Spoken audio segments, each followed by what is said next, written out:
What's up, everybody? Welcome to Rear Naked Radio. I'm one of your hosts, Jamie Kilstein. And I'm Drew Weatherhead back again. And we have got a show. Now, just wait for it. We've done shows before with an awesome guest. We've even done shows before with two awesome guests. Hell, last time we did a show with three awesome guests. And boy, are you ever in for it today. We have zero awesome guests. We're just we're not even doing guests this time because guess what? We got a Q&A episode today, which is all about you. Yeah, well, I mean, Drew's trying to frame it positively, and maybe we'll argue about this, but I'm just going to go ahead and say, fuck all of our old guests. All right? Why? They showed up. No. Fuck them. No, we don't need them. We're going. We're going rogue. Damn. Yeah, I went to New York, and I remembered my New York attitude. So we're going to start our own thing. Well, I'm Eddie Bravo. I believe dumb things that aren't real. I'm Tom DeBlass. I got a sword pulled on me. I'm Jeff Glover. I don't know how interviews work. That one's real. Damn. That's how it is in New York, eh? I'm Master Ken. I'm still waiting on that bubble wrap. Swear to God. Has it not come yet? Not coming. I'm Master Ken. I'm not a man of my word and have no honor. I don't know how to send merch. So let's catch some people up. I'm not done yet. I'm Huron Gracie. My grandfather fucked a lot.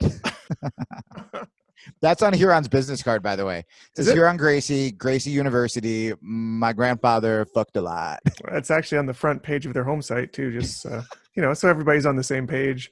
It's on the blue belt you get when you graduate. Welcome to the lineage. I think this is me subconsciously rebelling because I'm so tired. I took 2 trains and 2 planes. How many automobiles? None. Several. And then I hopped a boxcar. With a stick and a handkerchief.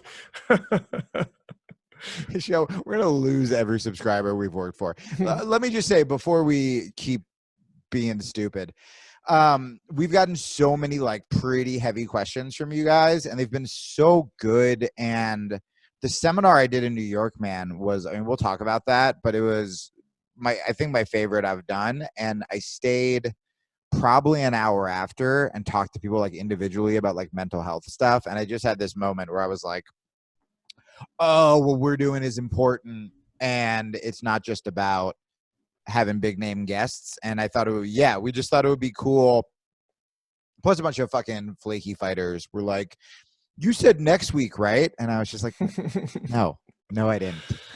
Yeah, there's something about being able to fight and being able to schedule a time, like a calendar, that for some reason they're two different types of people. Is it repeatedly getting hit in the fucking head? Maybe that could be did Luke Thomas's show on Sirius. How was that? It was fucking amazing. I mean, Luke and I, and we talked about this on the show, auditioned for a fight TV show.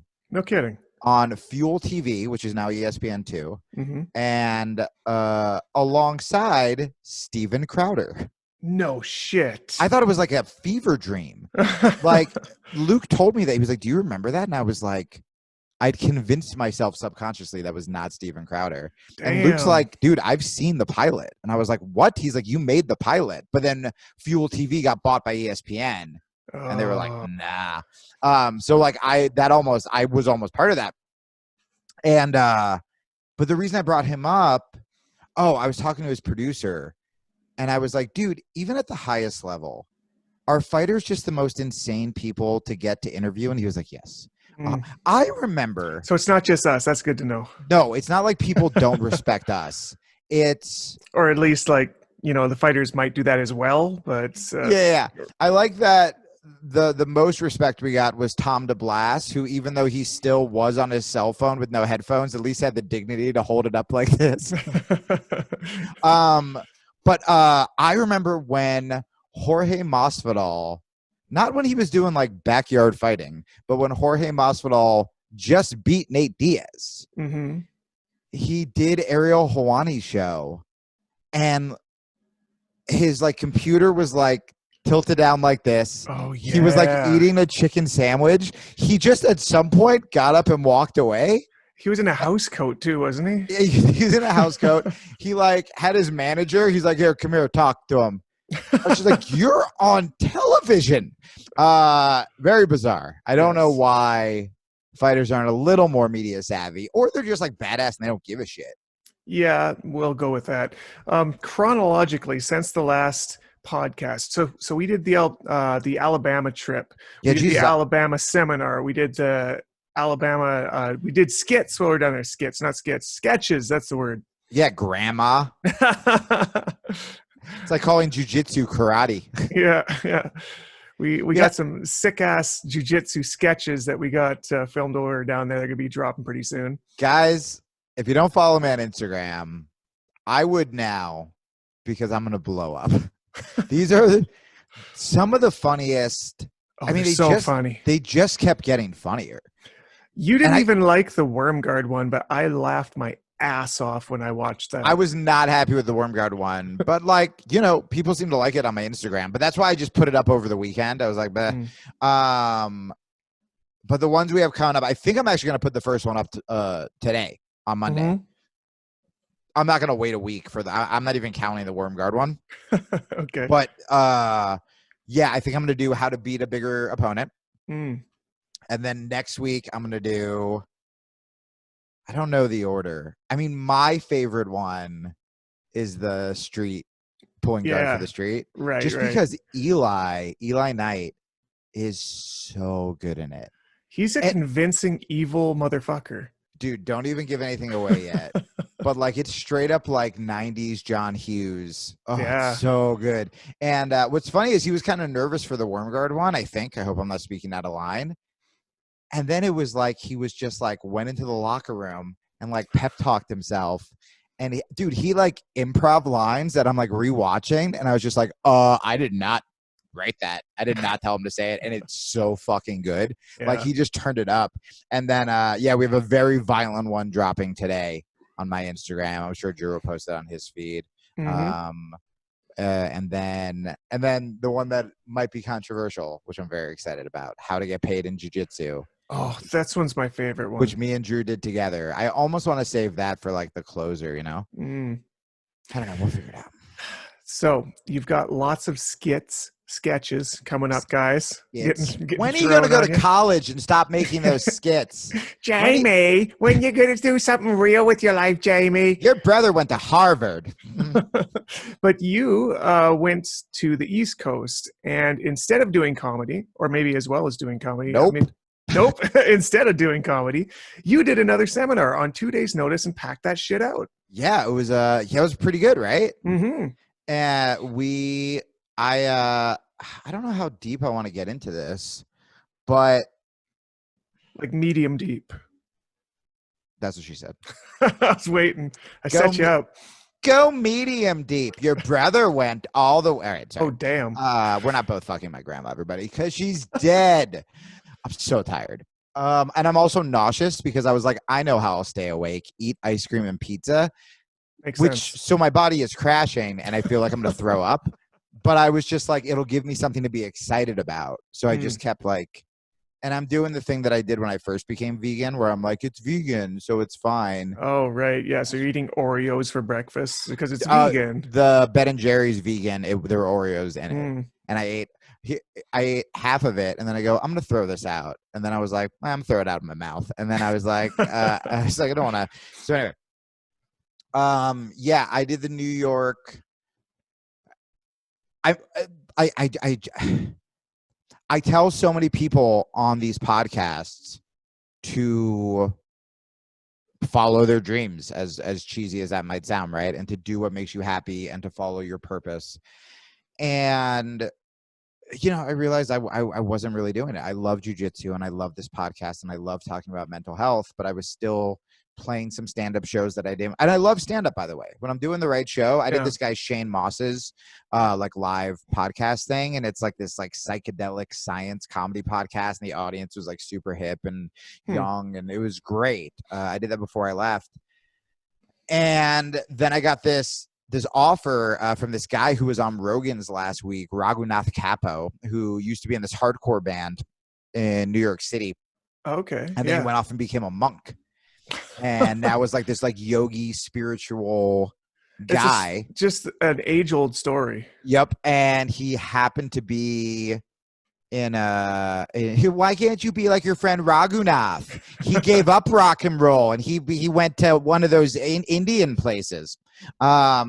Those people I don't trust. Look, grandmas are also racist. They care about your best interests, but whenever my grandma would say something nice about black people, and I was still like on edge the entire time. Yeah. So when's the next shoe gonna drop? Yeah. Like we were at a PF Chang's once when my brother graduated high school, and she kept saying how she wants to be reincarnated as a black man because as a Jew, she knows the struggle. First of all, that's when we were like, oh, grandma's crazy.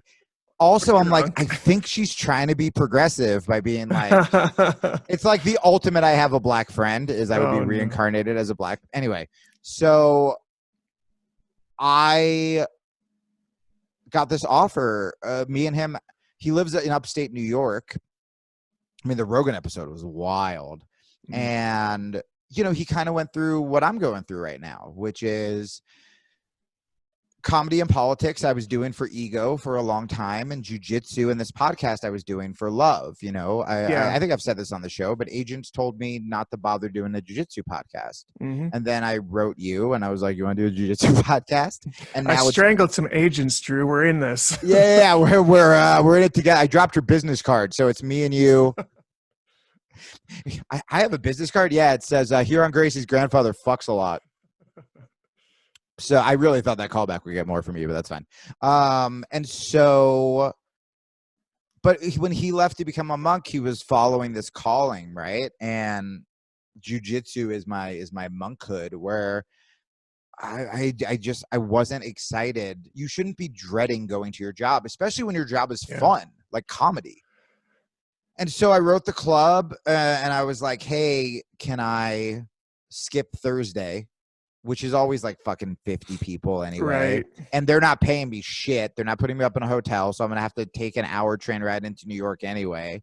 And he invited me to this. It's called a kirtan, something like that. I'm going to talk about it on my podcast and learn how to pronounce it. But it was this like spiritual gathering where everyone was playing music and drums and chanting. It was like the most beautiful thing I've ever. And me and like Raghunath are like in tears together, and his kids are there. Like it was fucking incredible. And then the club was just like, don't bother coming in the rest of the week. They canceled my Connecticut week for next month. And I was like, perfect. This is exactly what I want, because now I can do what I want. And so I put all of my focus on this jiu-jitsu podcast or this jiu-jitsu seminar. Yeah. And I got hooked up with Ray, who runs 10th Planet in New York City. And I went there and like, dude, last minute, a ton of people came. And it was so... You know, we shit on white belts and blue belts a lot, not on this podcast, but behind your back. All the time. I'll do it on this podcast too. Just wait. Oh, yeah. All right. Great. I'm a white belt. Everything hurts. And it was so wonderful because all of them were white belts because it's a new school, but they weren't like dicks. They were just fucking so excited to learn and so self-conscious. And dude, I talked a lot about mental health, like and like I said, almost everyone took me aside afterwards and was like, hey, I'm struggling with this. Hey, and one of the points I just want to make on this podcast, and I'll still talk about it at seminars, and then I want to hear about your flight back, because we can talk about Alabama too. Yeah, we'll do the whole Alabama breakdown. But one of the things the Alabama breakdown sounds like a sweet dance. Go on. Yay. It's like the sock hop. When did we turn into like the fucking old people from the Muppets? That was good. And so don't say that like none of my other jokes are great. I've been fine. You're awesome. I feel you're drunk. Tired. So, but like, we need to talk about it more, like depression and mental health stuff, because when I sort of asked if anyone had any questions, obviously no one raised their hand, but then everyone came up to me afterwards. Yeah. And what I tried to tell them is, one of the scariest things about being depressed is you think it's just you. Like it's very isolating and you feel really alone. And sometimes all it takes is telling one person and them going, oh, dude, I've struggled with that too. And you go, oh, well, you seem fine right now. So that means it's going to pass. Yeah. Right. Yeah. Or even if they don't, if for some reason they don't have, like Burchek, who runs 10 Planet Tucson, he is much more of like a man's man. You know, like when my cat died, he was like, I used to put down animals on the farm all the time. And I was like, all right. Cool story, bro. My cat just died. Not helpful. Nice segue. But when I disappeared for a couple of days because I was just at home sobbing, he was like, come in and train. And so sometimes you need that too. And by the way, that's also only going to happen if you open up about your shit. Right. And if you guys, and I told them this, if you guys notice one of your training partners isn't coming to the gym, fucking text them. And tell them to come in. And I went in and it was fucking incredible. And I rolled and I hugged people and I talked about it a little bit. We just need that. And a lot of the questions we're going to deal with today have to do with sort of frustration or jiu-jitsu plateau. You know, I met a brown belt recently who, you know, switched school like me, switched schools probably when they should have gotten a black belt and are like, and it's about realizing that it's not about belts and it's not about tapping people out and it's not about even a coach's approval. It's about getting better every day and treating that place like it's a fucking holy temple. And it's a place where you go to heal, and getting your ass kicked helps you heal, and pulling something sweet off helps you heal, and seeing your friends and hugging your friends, like that helps you heal. But when we put so much fucking pressure on winning or on a belt or on whatever, beating the fucking new wrestler who's like schooling everyone like the second you thought you knew what jiu-jitsu was, you're not only, you're making your mental health not fun. You know, like no one walks out of therapy and like, I fucked that up, you know, but we'll walk out of jiu-jitsu and doing that. And like, we need to treat it like the sort of almost spiritual thing that it is. Yeah. Yeah. You know, I try to check my students when they get that way. To be honest, it's oftentimes it's the kids who are still trying to figure out emotions in general, but I see it in the adults from time to time too. And I give them the same talk about, you're not coming to the gym to win anything. Like if you tap somebody who's higher belt than you, that's not a win.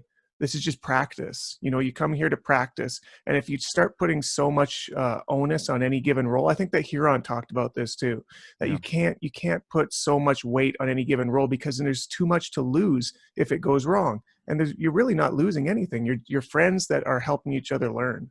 Yeah. And also remember, like everybody's thinking about their own bullshit too. You know, when you're like, oh, I can't believe that guy tapped me. It's like, dude, he's thinking about fucking his girlfriend at home, or like we need to just kind of have each other's back. There was this great moment, man, where I was talking to this one guy after, and I think he DM'd me on Instagram. I need to write him back. And he was telling me that when he gets depressed, he just stays at home and he'll play video games. And I was telling him that, look, you don't have to give up video games forever and go become a fucking yogi, right? Or whatever. But little thing, like take spirituality, take mindfulness, all that shit out of it. Just staring at a screen in the dark is going to depress you. So if you are playing video games, even if every half hour you get up and you go outside and you take a fucking walk, you know, do that. Like we physically need sun. We physically need exercise. It's shown that it affects us when we look at screens instead of looking out into the distance. If you look out into the distance, it will actually alter your mood. And so there's pragmatic things like that. But then we keep talking and we keep talking. And suddenly he was just like, yeah, I kind of want to do stand-up. And it's like, well, there you go, dude. Like people need fucking purpose and they need to go out. And that doesn't mean he's to be a professional comedian, but that means maybe instead of playing fucking video games, he gets to go take a walk to a coffee house in New York where he gets to live, which is the dopest city in the world. He gets to sit at a coffee shop, write jokes in a notebook, look at hot people, blah, blah, blah. And he goes, what do I have to do? And I go, the same thing you fucking did here. You just got to come in. You just got to go do it. Yeah. And then his buddy came up to him and I was like, hey, will you hold him fucking accountable? And he was like, oh, fuck yeah. He's like, I used to write jokes in notebooks too.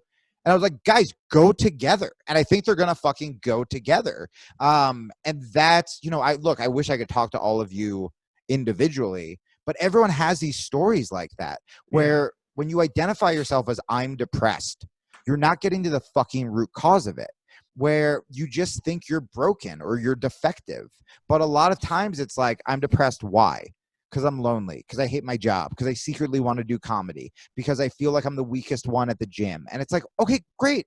Those are all valid reasons to be sad, and they're all fixable. Yeah. But if you just end the conversation with, I'm broken, or I'm always going to suck, or I'm going to whatever, you've already, you're telling yourself you've lost. Dude, this is getting deep. We haven't even got back to Alabama. Can we do the Alabama breakdown? Well, that's what I wanted to do. Is I was like, I'm going to say something heavy, and then I'm going to take down this hippie tapestry now that I've done my deep talk. And behind it's just a picture of like just banging, just people fucking. Okay, and then we can talk about Alabama. By the way, do I look like every goth girl both of you, me and you, have had sex with, like when we were younger, with this tapestry in the background? Because I love it. I got to look like you're trying to get a profile picture for Tinder. My profile pictures were always me holding a dog and or cat, which is a move. This is part of the Alabama story, actually. It's my favorite part. Okay, so why don't you start it off? Well, I feel bad because I told this on my podcast, so maybe we should hear it from you. Although you weren't there when he. I was there. Yeah, I was there when Keith told us. He showed me the picture. Oh, I can't even look at it. You tell it, because I told it on my podcast. We'll give. First of all, Keith is an Irishman that was tricked into going to Alabama.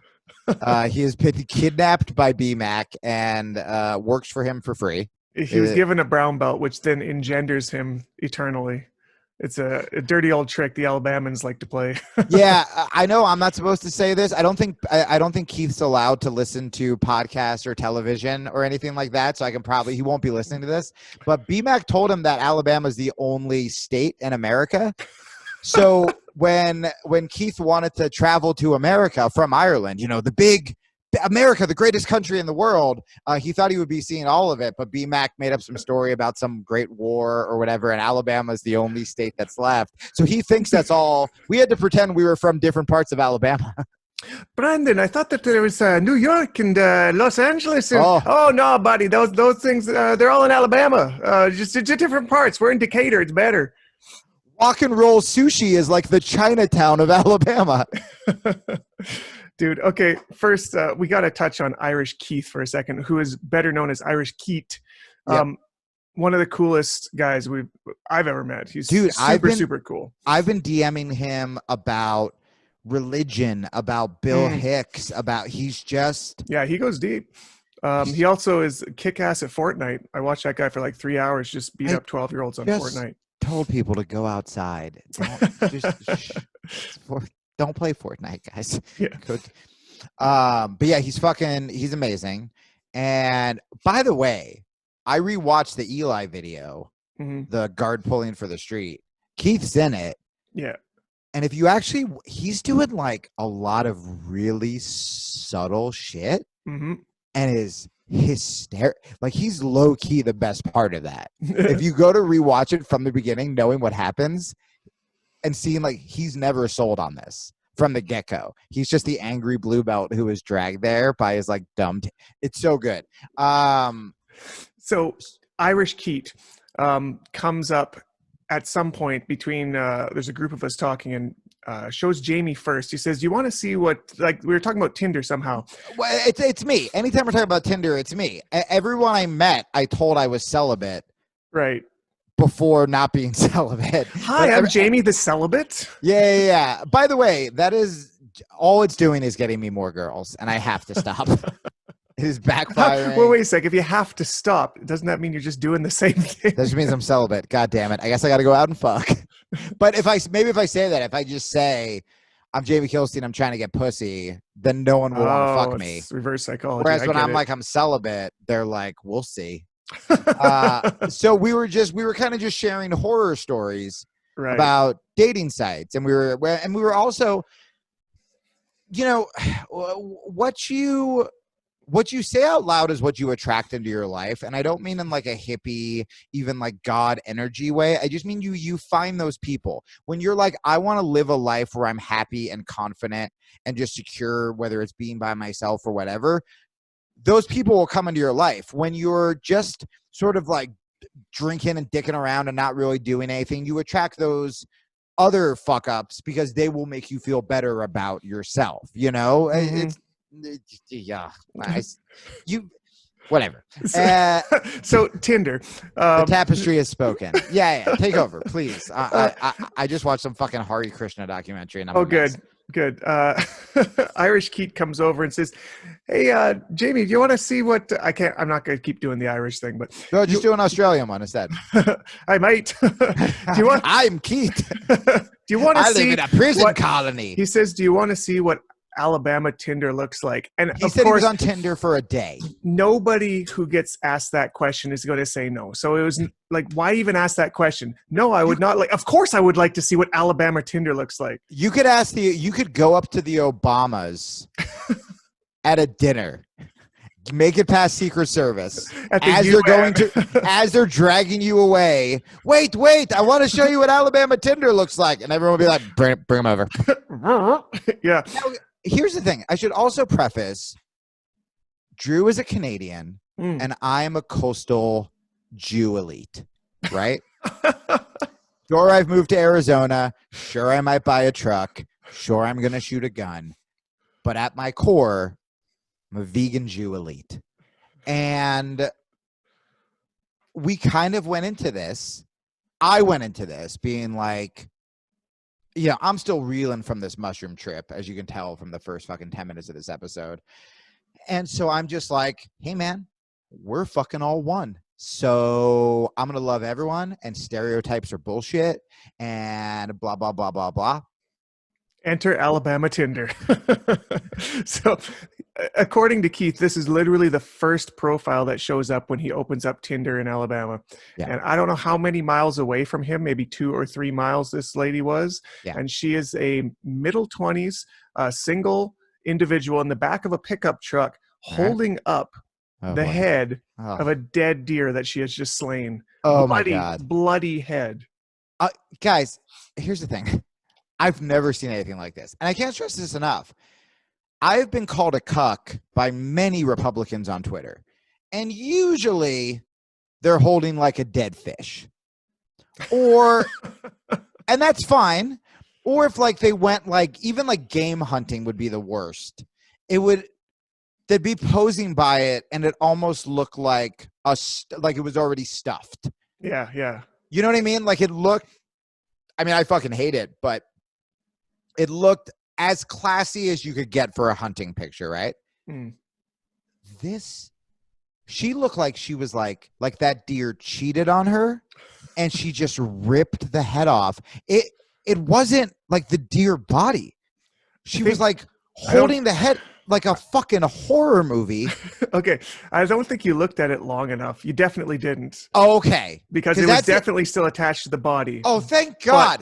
But she straddled over its shoulders and pulling its head up in between her crotch by its horns, not horns, antlers. That's still fucked up. Oh, yeah. And there's just blood dripping down from its nose. Oh, by the way, you're going to get canceled in the deer community for mixing up horns and antlers. Horns and antlers are horrible. Hashtag cancel Drew. But get this. So I'm from Alberta, which is basically Canada, Texas, just for those who don't know. So I love that you couldn't even say Alabama because Drew's like, Texas at least has Austin. Yeah, well, we got oil. It's different. Yeah. We got money, but we're still rednecks is what I'm saying. Oh, got it. So, I mean, it's not really that uncommon for me to see friends in hunting season holding up dead animals. Like it's kind of just what happens up here. So I was less thrown aback, but it definitely made a point that this was the first thing that came up on Tinder for poor Irish Keat, who had no idea what he was getting into. And then and thinks this is the only place in America. It's not like he could even go to LA, which drowned according to his professor. But like, this wasn't the only. I don't want to get into gender stereotyping. Here we go. There are just as many great female jiu-jitsu practitioners as there are men. I would like to say there are just as many women that listen to this podcast as men. That's not true. It's fine. We'll get there. But I will say you associate those kind of pictures with men because there is a biological stereotype of men are the providers. They are the alphas. They will kill. That's what this is symbolizing. When a woman is holding up a dead deer, that just looks like she's going to fucking kill me. Like, that's just threat. I'm not like, oh, good, she'll provide while I do the housework. Like, I see that and I'm just like, she's going to show up hot. She's going to show up very accusatory. Like, I don't know. I don't know what she's trying to get across. The same picture for a coastal elite Jew that brings up just the biggest, reddest flag you could possibly throw up is actually like the wifest material you could get in Alabama. She got swiped so many times for that picture. Promise you. They probably went there and asked afterwards, so you got any of that deer left? You still got it? You want to fuck on top of it? You smell like jerky, baby. What happened to you? Did you have like some shitty like flight back or? No. I actually had like a really good seatmate on the way back from Alabama. Oh, you had a good one. Oh, it was amazing. Like, you won't even believe it. His name is Ryan.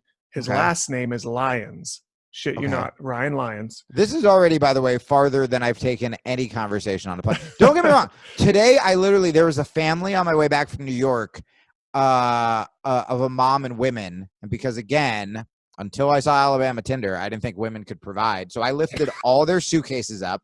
I took them all down. But then the second I sit down, there's no eye contact. I wear headphones even if I'm not listening to music to give the illusion. And then I have a book in front of me that I may or may not be reading. Where I'm like, I'm not talking. So the fact that you got even a fucking first name, even if I hit it off with someone and we do like a little bit or a little banter in the beginning, I'm not like, what's your name, fella? Like, I don't know how that even how you even took it this far. I'm already uncomfortable.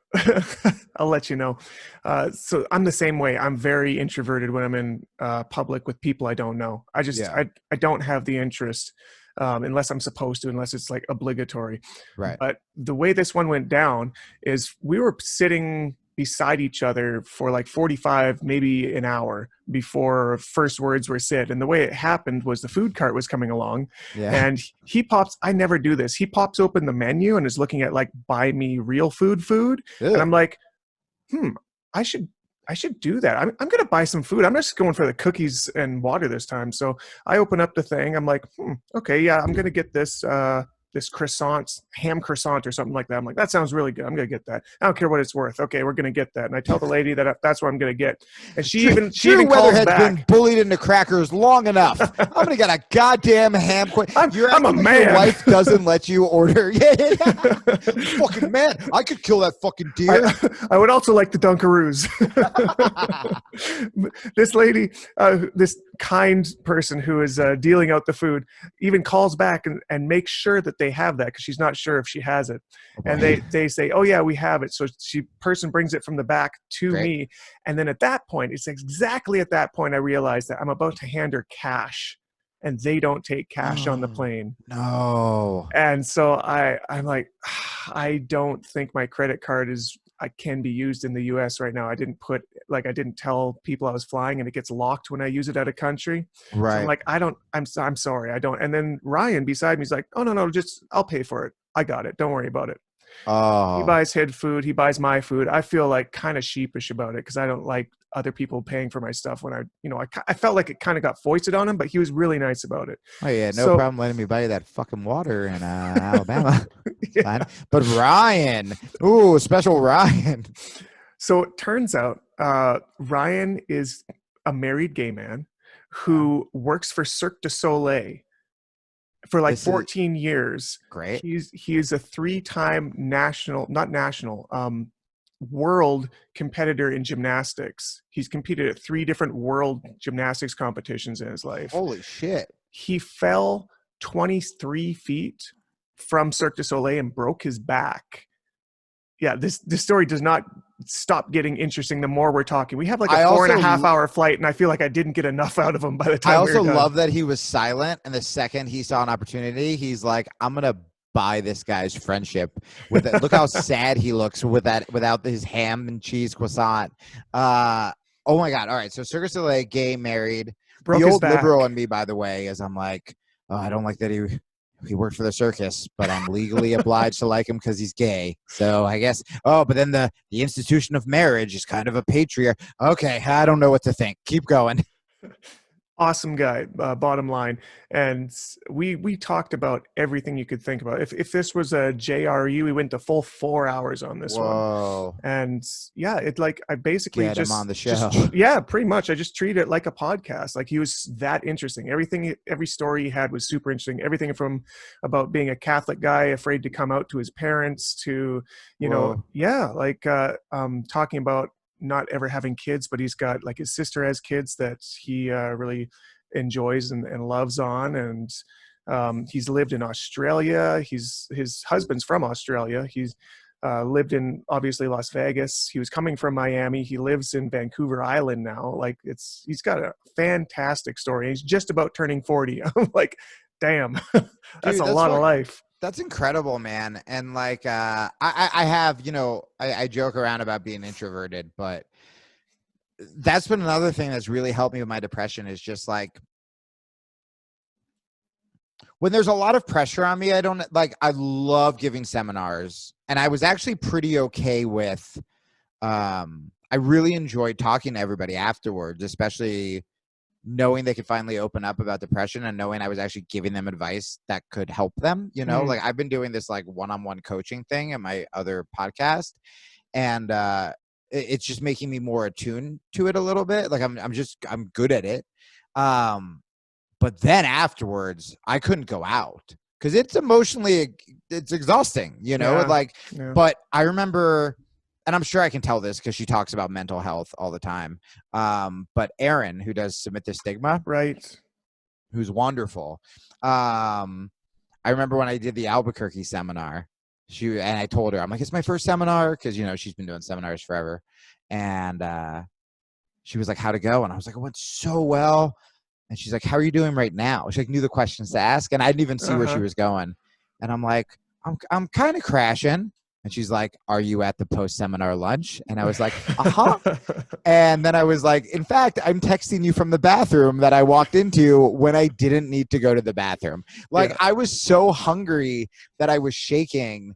And the second I went to take my first bite, some guy next to me was like, so what's been the hardest part of your jiu-jitsu journey? And I was like, I was so upset. But yeah, I mean, it's tough sometimes, but I have noticed that, again, when you totally isolate yourself, so I'm not saying like go out to a fucking party. Like I'm still not going to do that because that's a nightmare. But go to jujitsu, or if you go take a walk, like say hi to the person with the dog, or put your phone away. My kind of like mantra, and dude, I mean, this was the first time I even enjoyed Times Square. I lived in New York for so long and I never went through Times Square, but my mantra has just been like, I'm going to try to look at love everybody and just try to like make their day better. You know what I mean? I just want to be like a good part of their day.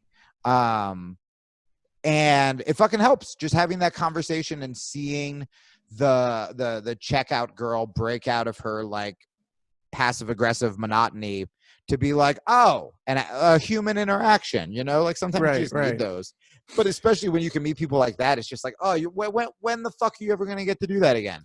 Yeah, like I can't even express like how enjoyable, engaging that conversation was. And there's so much of it that I probably just don't even remember because it seemed like it just flew by. Yeah. But anyways, that was one of the cooler but unexpected parts of that trip. Oh, dude, Jesus, I can't believe I fucking didn't say that. There was, I like that cleanse the Alabama, where you're just like, man, I saw a lot of weird shit in Alabama. And then he's like, I'm a gay Circus Delay performer. And you're like, I'm good. Great. We evened out. Yeah, we're on the other end of the spectrum now. I forgot. I don't know if Keith showed you. I turned away from the picture quickly. As you being a little delicate vegan. But the deer that was caught in that picture, I don't know if you saw this, was wearing a show you roll gi.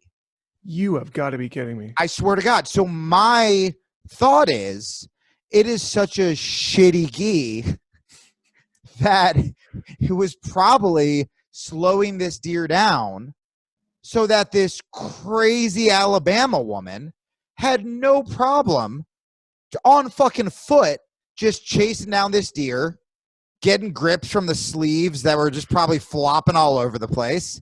Again, it wasn't This even is how they hunt. I'm pretty sure this is how hunting works. Wasn't even made in fucking America, so it's falling apart. I can tell you what the mindset of that deer is. The mindset is, this gi costs a lot, so it's probably really important, right? So it's probably going to help in like my day-to-day struggles. And he put it on and realized, this is exactly like every gi I've ever had. Big mistake. It's just really expensive. It's just really expensive. And now here I am with some woman trying to get laid, holding my fucking decapitated head in a goddamn picture, right? You know what would have saved that deer? That's what I was going to ask you, Joe. What would have saved that deer? I've got some origin made gis that not only are expensive, but they are expensive for a reason. They are the best gis that I've ever had. They're the best gis in the They would have saved that deer, like, I don't know, 1,000 calories of effort every bound. Look, I have a dear friend. His name is Hank, and my dear friend showed me Deer Tinder one day, and on so tired. On Deer Tinder, there was a picture of a deer. I think it's called Tin Deer. On Tin Deer, there was a picture of a deer holding up a woman's head. And he was wearing an origin gi, because when you're wearing such a light and durable gi, you can just float through the woods and chase down women.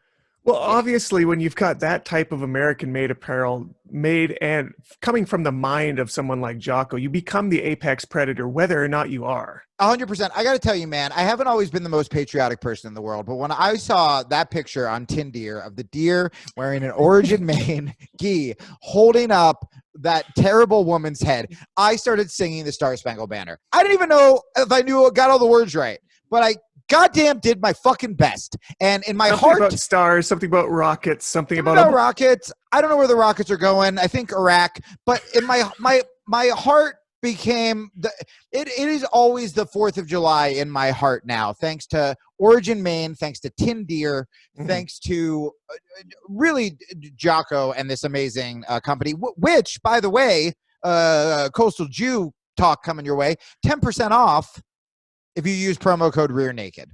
Yeah, and check this. They just dropped some brand new jeans that I'm going to get my little hands on for sure, because I need some new jeans to begin with, and I want something from them. Yeah. Drew's going to get his little hands on them. I'm going to get my little hands. So they're my jeans. It's not dirty. It's not somebody else's jeans. Come on, Jamie. Maybe, I don't know. Maybe it'll, I'm not going to go there. All right, cool. Yeah. I think we nailed that commercial hard enough. So guys, please support them. They support Rear Naked Radio. They've supported us from the beginning. OriginMaine.com. Use promo code Rear Naked, and that is not even fucking expensive anymore. You're getting a discount, and you're getting the best skis in the world, and you're supporting a really good cause as well. Sick. Why don't we get to some of these questions? Because we put out some questions on Instagram. Well, a question collector, but also we've been getting some questions emailed that are like really, really good ones. Like Jamie's saying, they're deep. They're, stuff about plateauing, stuff about trying to get better, stuff about maybe my gym isn't where I'm supposed to be. So let's get into some things. Some of them were DM'd to me on Instagram, and usually, unless it's right when we asked for them, sometimes they'll get lost in the shuffle. But I've been like working really hard, because lots of people have been reaching out about mental health, about answering my DMs. And like Drew said, these questions were so good, I actually emailed them to like Drew's personal. And by the way, dude, I didn't send you like half of the compliments we're getting. And it's not like your show is funny, or I really liked when Jeff Glover put his phone through a fucking metal detector twice. But they're like the show is like getting me through jiu-jitsu. And that's what Drew and I, when we talked about this, that's what we wanted. We just wanted something that like will actually help you guys. We're not just doing it to get fucking media credentials to like some fucking IBJJF event, you know? Yeah, no, it's good shit. And by the way, definitely send me all those compliments, all of them. Don't skip any of them. I don't know why you would spare me from compliments. Spare me from the bullshit. Go weed out these fucking assholes in my comments and send me love. You know how they say like compliment, criticism? The compliment sandwich, yeah. Yeah, no, it should just be all compliments. Just send me all compliment. We talked about my sugar diet. I want a sugar diet of compliments. All Dunkaroos. Yeah, no, I mean, but dude, legitimately, there are so many. Do you want me to start with the first one you emailed me? Yeah, I don't have anything. I got it queued up. I'm a professional. All right, cool. That's all right. Not that professional. Well, if I was so unprofessional, then why did I put my computer up on a bunch of books so you can't see that my dick's out? Yeah. Checkmate, Jamie. Checkmate. Thanks so much. Well played. Okay, it says, "Hey, Jamie, I enjoy listening to the podcast. Huge fan of you and Drew. Compliments. Love it. I'm hoping you could guide me through the right direction. I'm a newly promoted blue belt. I've been doing jiu-jitsu. Doing jiu-jitsu for almost 2 years. Okay, so this is pretty common. 2 years is pretty common to get your blue belt, a little before, a little after that 2-year mark. I feel my game has gotten worse since getting my blue belt. What can I do to improve on and off the mat? Another issue, a dude that got promoted a month before me got me in a calf slicer. When I tapped, he acted as if he won the touchdown in the NFL. I thought that was kind of effed up. My professors and coaches said nothing. Am I going to the wrong gym? Sort of at a fork in the road. I don't want to quit, but it's getting difficult to progress. Respectively, DW. Well, DW is a jiu-jitsu guy because he clearly doesn't know anything about football. When he's like, he won the touchdown in the big game. That was my bad. No, I know. That's how I actually talk about sports, though. So, yeah, I'm going to say this. Compliment sandwich. Okay. Congratulations on your blue belt. You got to stop thinking this way. On so many levels. And by the way, we've all been there. I've been there. I'm sure Drew has been there. That guy sounds like he was a dick. No one should be celebrating in fucking practice. That's insane. Yeah, we kind of touched on this earlier about not winning. You don't have to roll with that guy if you don't want to. But with that said, the fact that you're still thinking about a submission that someone caught you in and you did like the mental math to figure out when he showed up. Like, this is what I was talking about at the seminar in New York before I even got this email, where I'm like, I think the reason that so many blue belts quit is because you forget why you showed up. And you showed up. Look, I'm going to continue to give this speech at every seminar I give. I'll give like the very short version of it. You already did the people get so mad at themselves and they feel like such a piece of shit if they get tapped or if they have a bad practice or they hit the mat.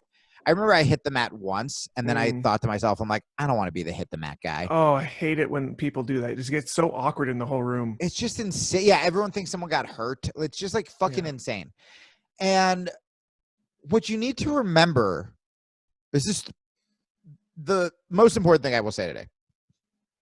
What you need to remember is that you showing up is you paid money to do what 99% of human beings actively avoid all day, which is physical confrontation. You showed up, you paid money, you put on a stupid little outfit, and then you went and you fought people. You paid for that, right? So you seeing the UFC one day or seeing a martial art movie or getting fucking beat up or getting bullied and being like, you know what? I'm going to fucking do something. Unlike most people, I'm going to go actually fucking do it. You already won, dude. You're already a fucking hero. You're already fucking brave by doing it. So then something happens. We get the blue belt. It's like the guy who, once he gets rich, suddenly is just like, oh, I don't want to give any money away. Instead of wanting to be doing what fucking Warren Buffett did and starts giving all of his money away and becomes even richer, or doing what, whatever. I don't want to go off on a political tangent. So once you get your blue belt, suddenly you should be happier. But for some fucking reason, you're not, and it's because you forgot why you showed up. And the reason your game is quote unquote getting worse is because you're putting so much fucking pressure on yourself, and you stopped having fun, and you're taking just like unnecessary inventory and micro analyzing everything. I think Drew's going to jump in because he's probably on the same page as me. Yeah. But those are like my first two initial thoughts. Yeah, I don't think I'm going to spend a whole lot of time on the dickhead who calf sliced you and won the Super Bowl with, I don't know, do you score a basket on that one? I think you score a hole basket. in one? Okay. Yeah. All right. That's if it's a lady, it's called a hole in one. Okay. Because of their vagina hole. Bang, bang. We're here for comedy. Boom, boom, boom. So, yeah, I'm not going to talk a whole lot about that because that's a one-off thing you're not going to run into a lot and really it shouldn't affect you as much as it sounds like it is. But and I think, also, go ahead. I'm sorry. No, go ahead. I am going to say something about this just because this is like a life thing in general that I've been using to help me.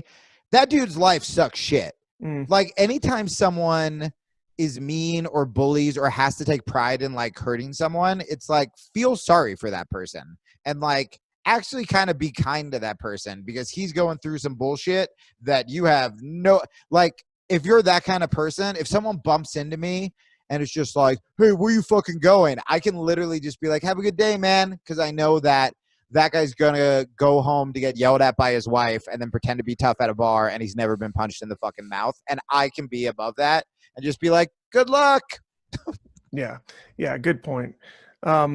About the blue belt thing, this is what really I think I have the most to say about. So just coincidentally, I've got the first batch of homegrown blue belts coming up in about 2 weeks here at my own gym. We're going to have 6 4-stripe white belts being promoted. Oh, that's awesome. Yeah, it's going to be good.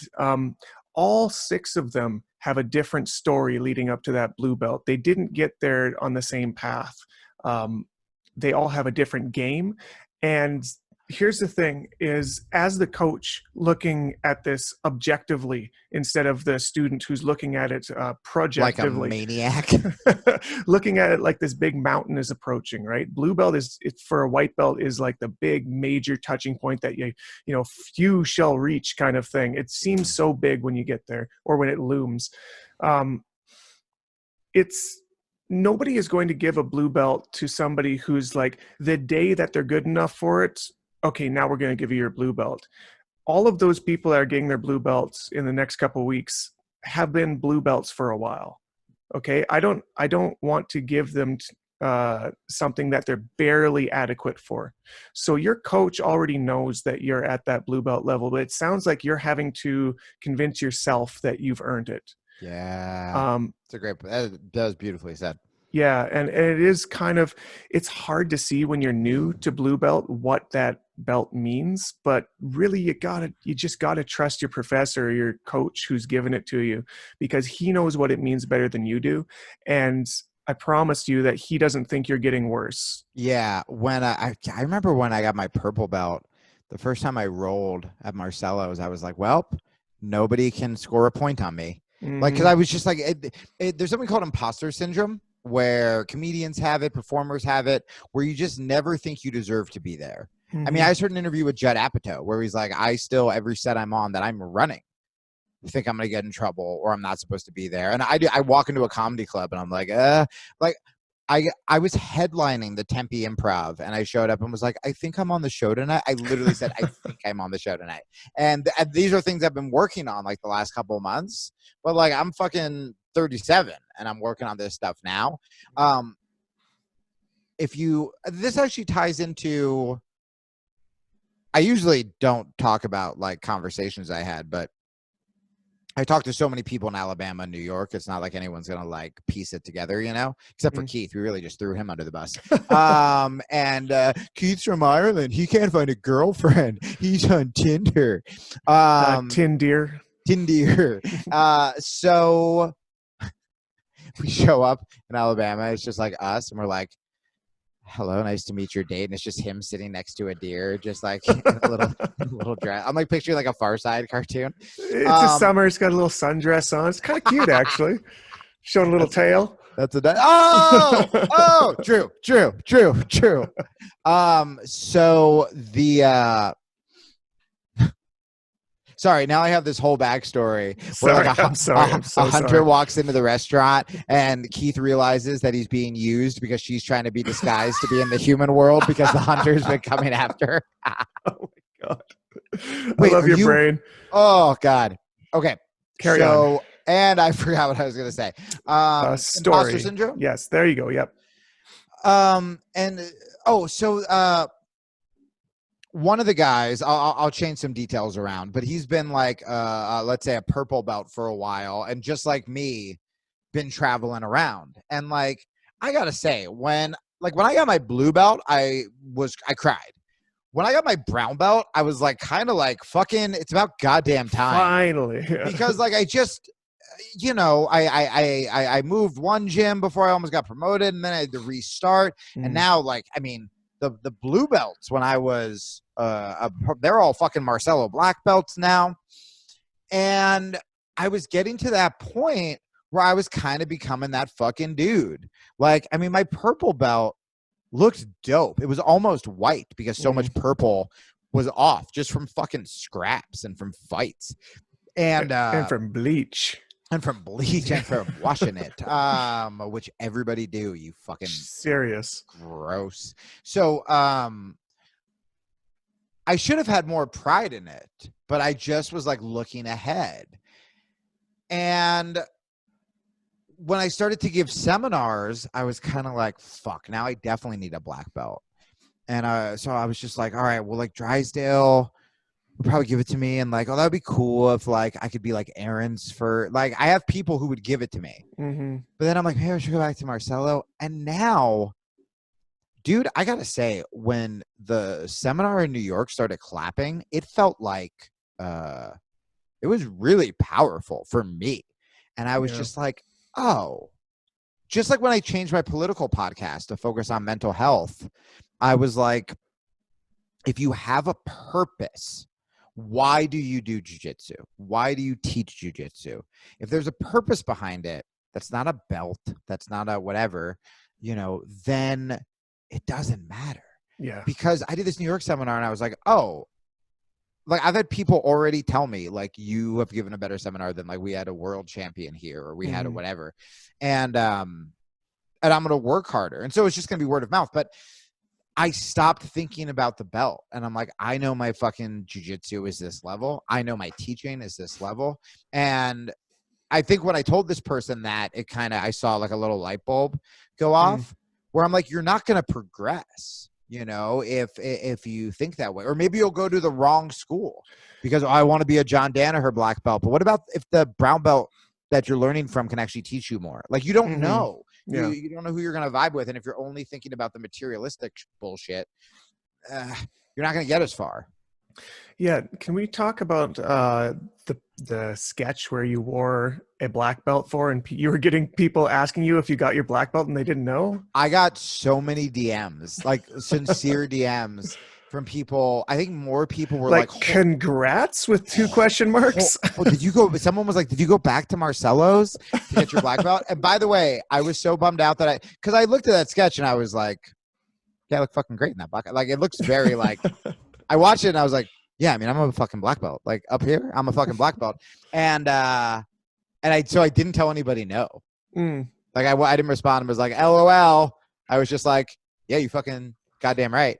And what's so funny about that is the way that it happened is I don't really train in the gi, and I needed a gi for the worm guard sketch. So I go, does anyone have a belt? And Drew was like, oh, you can wear my black belt. And I was like, great. And it literally happened like Drew threw the black belt at me and then disappeared to go take a shit and do a meme. And I told Drew, actually true part of the story. Oh yeah. And I told Drew, I was like, I know I can't ask you for a black belt, but if we did make that official, it would be the greatest belting ceremony of all time. Is my best friend throws me a black belt. I don't even know if you're for a sketch. For a sketch. And afterwards be like, nah, you keep that. Yeah, goes off to take a shit. And then I do a sketch making fun of the gi, and I am a black belt now. So anyway, Drew promoted me. I'm a black belt. Yeah, that's how it works. Marcelo Garcia. I'm going to say Marcelo Garcia / affiliate Drew Weatherhead black belt. There you go. I was a little bit concerned that you wouldn't take it, because I was like, I mean, you can use it for the sketch. I was just like, I remembered when I was a brown belt and I bought a black belt from Show Your Roll because they only come out every now and again. Yeah. I'm like, I'm just going to buy it so that I have it. I'm going to keep it on the shelf. And then I got it. And for like 3 weeks, it sat on the shelf and I was looking at it and I'm like, I wonder if it's the right size. Fuck yes. I wonder if I should. And it felt like so guilty and so dirty. So dirty when I put it on and tied it up just to see if it was the right size. And I tied it and I snugged it like 3 or 4 times. I looked down. I'm like, I don't want to take it off. It's got to come off though. This is not right. I have to get it off. And I had to take it off. It's very Gollum in the Ring. I will say, and I don't know if this is bad. You guys can call me out if it is. But since I have been working on my imposter syndrome, the speed in which I took that from you and the lack of shame I had, I've literally watched that video and just been like, yeah. I got a black belt, so what? Look, I fucking submitted the shit out of enough black belts in my day that it wasn't too weird to me. Real quick, before we carry on, how long were you at purple belt and how long have you been at brown belt? Just so people know.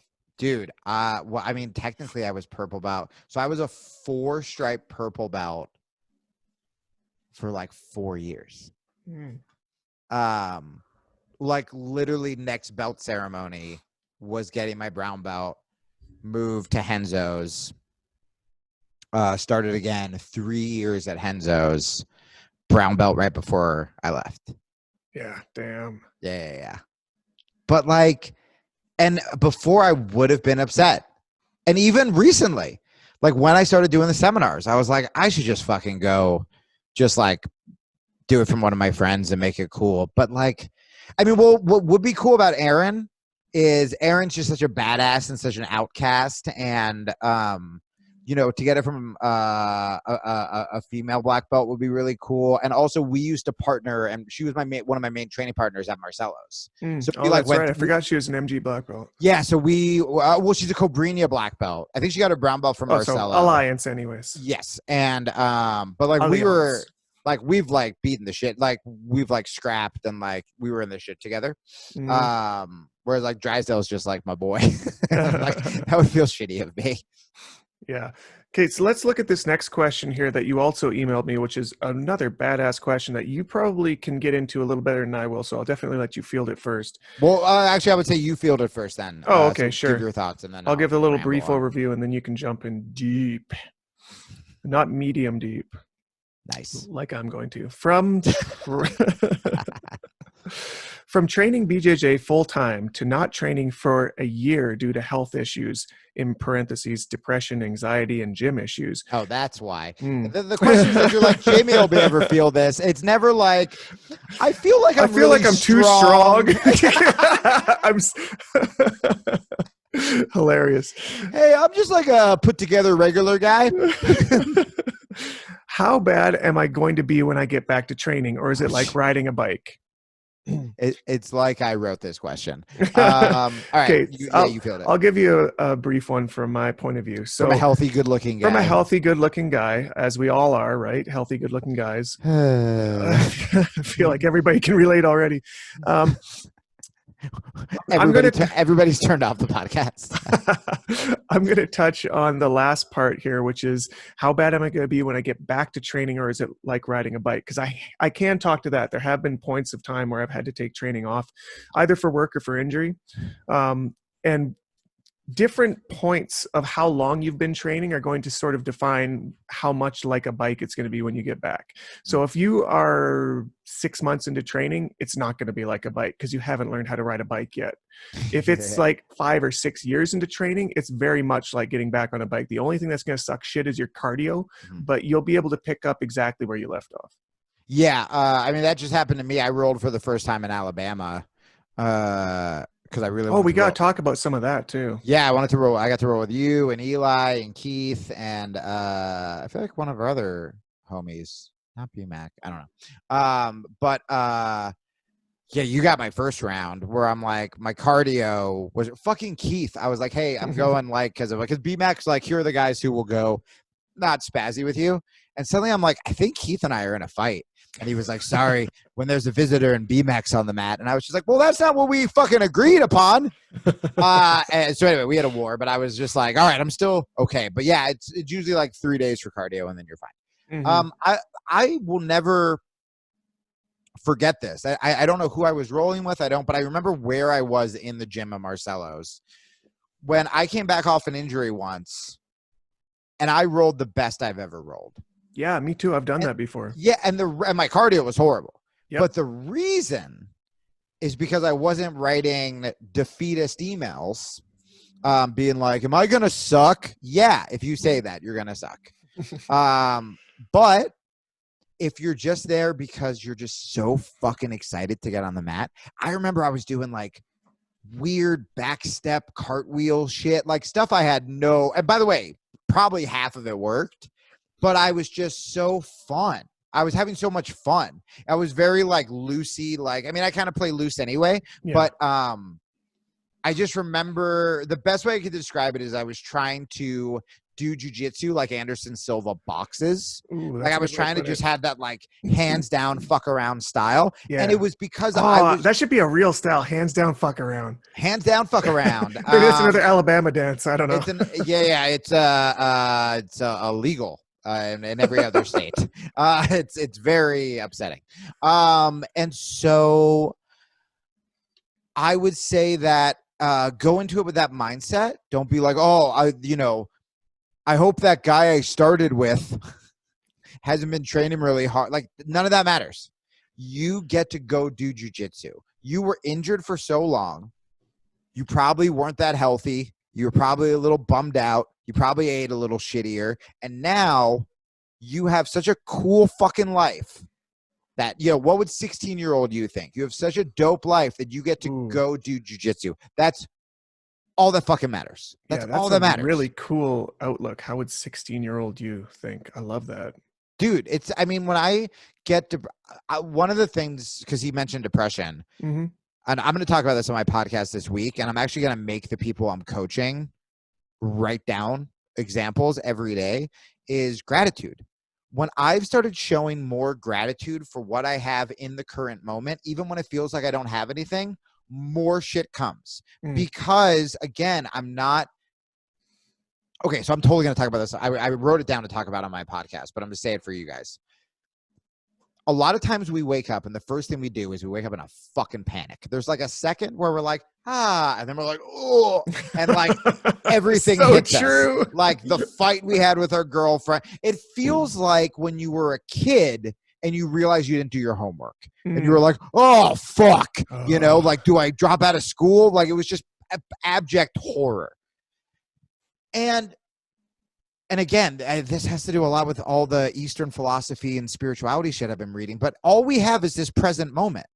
When you wake up and you're thinking about the fight you had with your girlfriend, that's not real. That's not in the moment. It's a memory.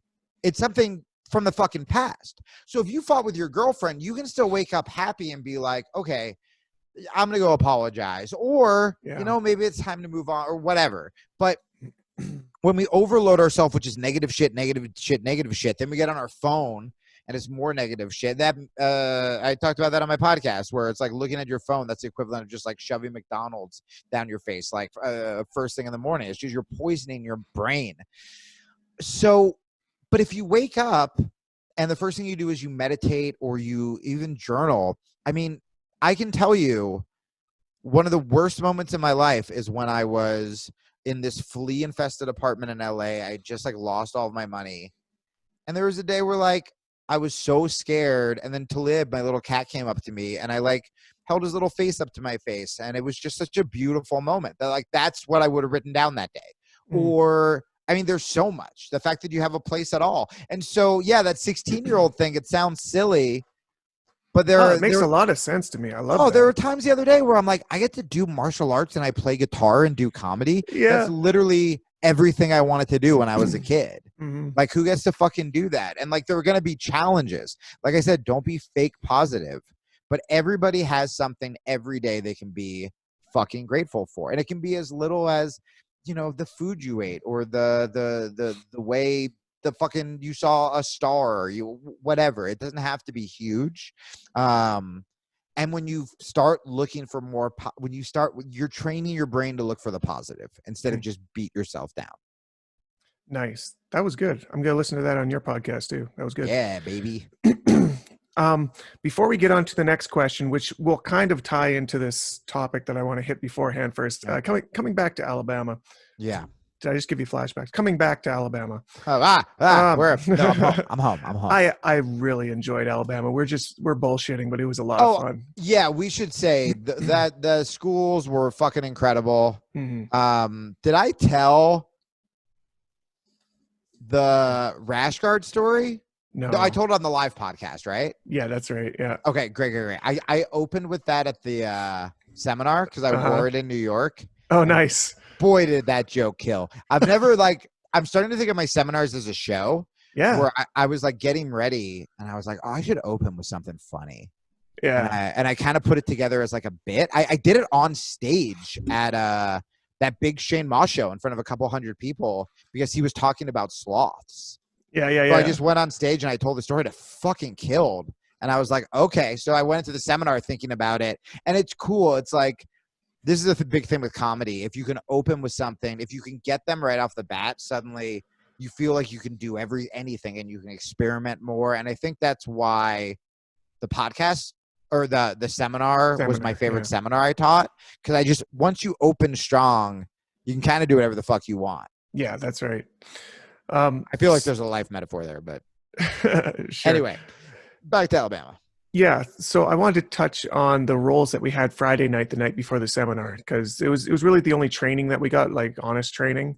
Because besides that, the only time we were on the mats was either how much pizza I could eat until I thought I was gonna die was some like mental. So much pizza, dude. I ate like a pizza and a half by myself. I know you did. It was because I was in Alabama, and so the vegetarian options weren't. They don't crazy. Exist. So I feel like I was like a bear about to go into hibernation. Whenever there was vegetarian food, I just had to like shove it down my fucking face. Yeah.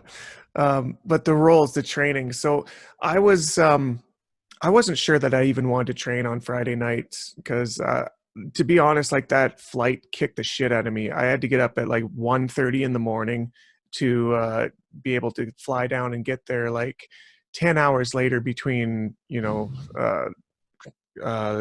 what's the term in between flights, layovers. You had to get there an extra hour early because you had to shove your 2 blue hours belt into cargo, right? Yeah. Oh, that's right. Yeah, the blue belt carry-on thing. Yeah, under the put a little tag on him as he like rolls out with the luggage. Take care of him. I mean, I've got more coming in a couple of weeks, but he's my favorite one. Oh no! So I wasn't sure that I wanted to train, and I was driving with Brandon McCaffrin, the guy who helped bring us down. 10th Planet Black Belt Decatur. He's a gym owner, awesome guy.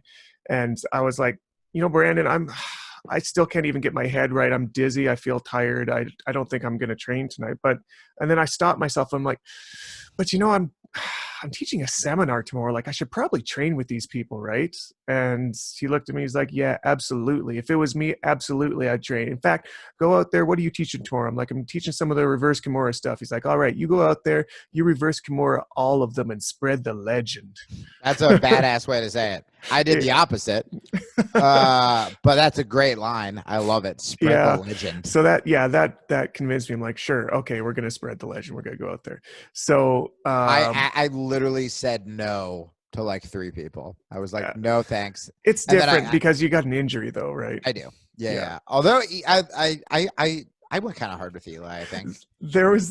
So let's start with, there was an hour of sparring and the first roll for me was with you. Me too. That was my first roll. Okay, good. So there was a couple things that I found were either fun or hilarious that happened. Okay. One of which was I mean, we both, like you were saying, you like to play it sort of loose and sort of feel things out. I'm the same way. Especially with the first roll, I don't really want to, because I'm cold, right? I don't want to go crazy. So we're feeling each other out for like 30 seconds, a minute, and then it starts to turn up a little bit. And you hit a tripod sweep on me, just clean. I was like, oh shit. Okay, so now the technique's going to come in. So we start turning up a little bit. And then there's a point where you're passing my guard and you grab my ankle and you're about to fall back into like a leg lock position. And you go, no, that's not fair. Then you let it go. I was like, what? Because you have an injured ankle. And you're like, if you can't reciprocate, then I can't attack you. I'm like, you can attack my feet. Just attack my feet. God damn it. It was one of those things I said. And as I said it, I like couldn't believe I said it. It was so funny because you literally froze like a deer in the headlights or a deer on tin deer. And looked at me in the eyes and went, it's not fair. Like so funny. He froze like a deer in a sundress on a date with an Irishman. Woo! Nowhere in the world will that reference make sense except here. And that's again the way I want this podcast to be forever. I will say the one time ego came into play is every time you grab the reverse Kimura, which was a lot, I was like, well, I guess I fucking die here because I'm gonna not like. I was just because, and it wasn't even in. You're so good at it. It was that I've never had really anyone do it to me. Yeah. So I was just like, I did want to either see where you take it and try to get out before you, like if you're going to the back. Yeah. I tried to play some spicy stuff. I went to a bicep slicer on you and you played it, you timed it perfect on the escape, but it was close. And then here's the other funny part is, later into the round, we got to be like a minute left or less in the round. We've been going for 5 or 6 minutes. And it was definitely it was one of those, and it wasn't ego. It was just like awkward first date. Sure. Because we had just met for the first time. Yeah, same day. I joked to Drew. I was like, this is the first time I've met like a guy off the internet. And like, we're best friends. Like, you're my best friend. And I was just like, it was like I was like a little nervous about it, and so it was a very stalemate. You had a sick pass on me. I feel like it was like if we're going to the judges, it was like my tripod sweep versus your pass, but it was also a lot of like us just trying to nullify. Like you trying to nullify my chokes, me trying to nullify the reverse Kimura. Exactly. That's exactly what it was. I have a person here at the gym who's got savage guillotines and darces, and so I just pictured his face on you. I'm like, I just have to protect my neck at all costs. This leads to the second funny part that you can speak to, but I'll give you my input first.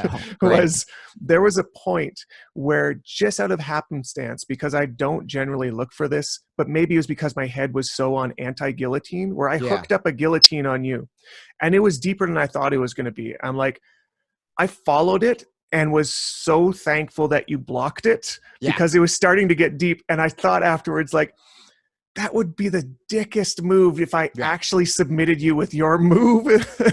I would have felt terrible, like Canadian shame. Here's a confession.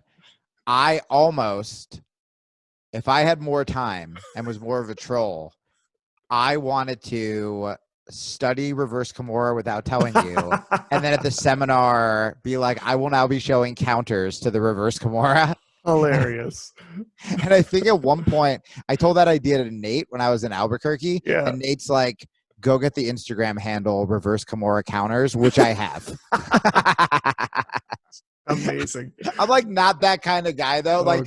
I'll riff it. But then I'm like, and I'll be like, that's the funniest thing in the world. But I'm like, fuck it. I'm amazing. An idiot. But I honestly, and this isn't me being like, this is gonna come off like kind of cunty, because of stupid pride. I don't know the last time I've tapped it, and I've been gargling. Like there have been like 1 or 2 times in the last like 5 years, but since I made this my game, I feel like Marcelo caught me and Dylan Dennis caught me after I gargled him. But that was like I think I just got my purple belt or whatever, but damn. I'm kind of a dick about it, and I feel sort of comfortable. Although I don't even remember that. What if you did get me and I blacked out? Because I'm like, because what I usually do, we gotta go to the tape for this one. Yeah, if I get stuck, I'll play possum a little. Usually, what I do, and actually Dylan showed me this. If someone catches me standing, there's the one where you literally like suicide dive, like jump to the floor and barrel roll. But usually, I'm pretty good at, I didn't show this in New York, but I think I showed this in Alabama maybe just Albuquerque actually, at just timing my jump. So usually people don't slide in on their hip like they should, and they go a little on their back. And so I can hop over pretty easily, but I don't know how the fuck I got out. Maybe you just felt of this one? No. What it was I caught it while you were standing over my open guard, and I followed it to mount. So just one arm though. I didn't have it connected. And you hand fought my connection off, and then with your free hand sort of peeled it away a little bit. And I was like, I don't think I'm gonna get this. I'll just take the mount. Great. Yeah. I definitely a bunch of times in my jiu-jitsu career, I've been so close to going out, and I'll play possum to the point where there have been moments where someone will have me in like an arm triangle or something, and I'll do this. I'll go, this is literally no in my brain. I'm about to go unconscious, and I'll do this. I'll go, and I'll like roll my eyes or something, and then they'll go, fuck, and then I go, ugh! And then I scramble and I leap out. I used to do that to Zach Makovsky, who was the UFC and Bellator, and yeah, I would have to, because he has these fucking stocky wrestler arms and shit. So sometimes I would just go, like, there have been times where I've whistled. I'll be like, oh, funny. And then they just let go. That's something that Gary Tonin taught in a seminar I did with him. He calls it the dismissive glance. It's when you get to, like, he's defending a leg lock in this scenario, and he's like, this, you start your defense, but then halfway through, when you're kind of safe, you look back at him and give him like an eye roll and look away like there's nothing there. Like, he'd be an idiot to keep going. And then he's like, half the time they'll just let go. Dude, didn't fucking Gordon do that to Buchecha? Oh, maybe. That's right. And then Buchecha laughed. That was so good. That was one of my favorite jiu-jitsu moments. High-level dismissive glance.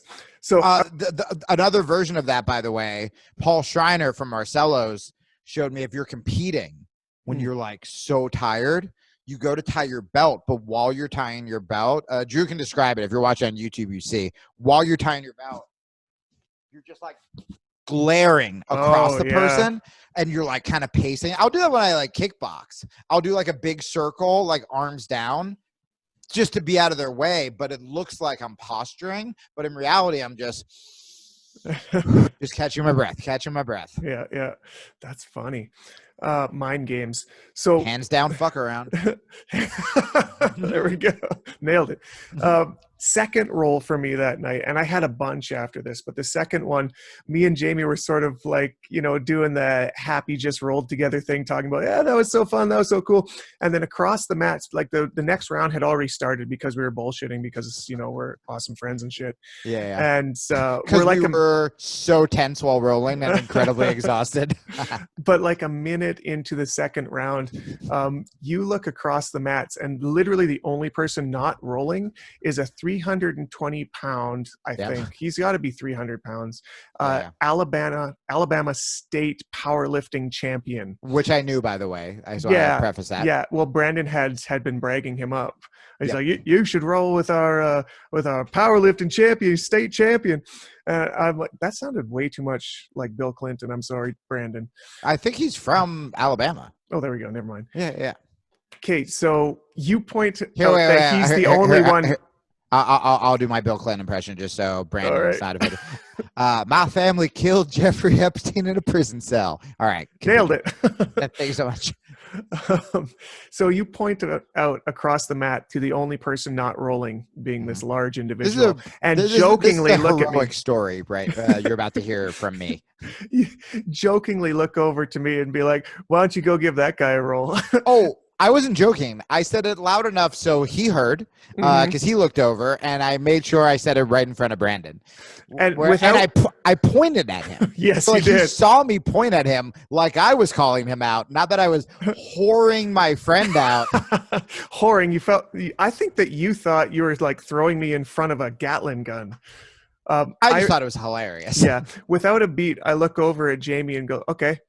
Walk over and roll him, and it was a wonderful roll. You had his back within 30 seconds, and I was so proud of you. Well, here's the thing: is I'm not a large guy, but I'm tall enough that I'm not a small guy. Your guard was not fun. Besides chokes, like my passing's pretty fucking good, and your long guard combined with like your good framing too. Yeah. I'm going to actually put a series together about guard retention and framing. It's one of my secrets that I don't think a lot of people understand or wish that they understood better. So that'll be a fun one. Anyway, so this lovely giant human man and I rolled out the rest of that round. And second to that, or I should say the third roll, the one right after that, was the next largest human body in the room, who is probably at least 300 himself as well. So 2 back-to-back rolls with just giant humans. But there's something about, for myself, rolling against a larger person that I just feel like Helio's smiling at me every time I do it. It feels so good. Well, he's smiling because he found it's probably getting blown up in heaven, like another woman he found. He's just going around fucking more. Lineage. Lineage. But and you know what? I've had phases where I'm kind of, it's mainly when I'm coming off an injury and some like big fucking spazzy animals like, do you want to roll? And I'm almost mad that he asked, where I'm like, no. But yeah, the last time I did it, and I remember this guy was a fucking wrestler, same deal. And in the very beginning, I'm like, oh, is this fucking spaz going to beat me up? And then you have that second where you're like, wait, this is why I learned jiu-jitsu. And it's always basics too.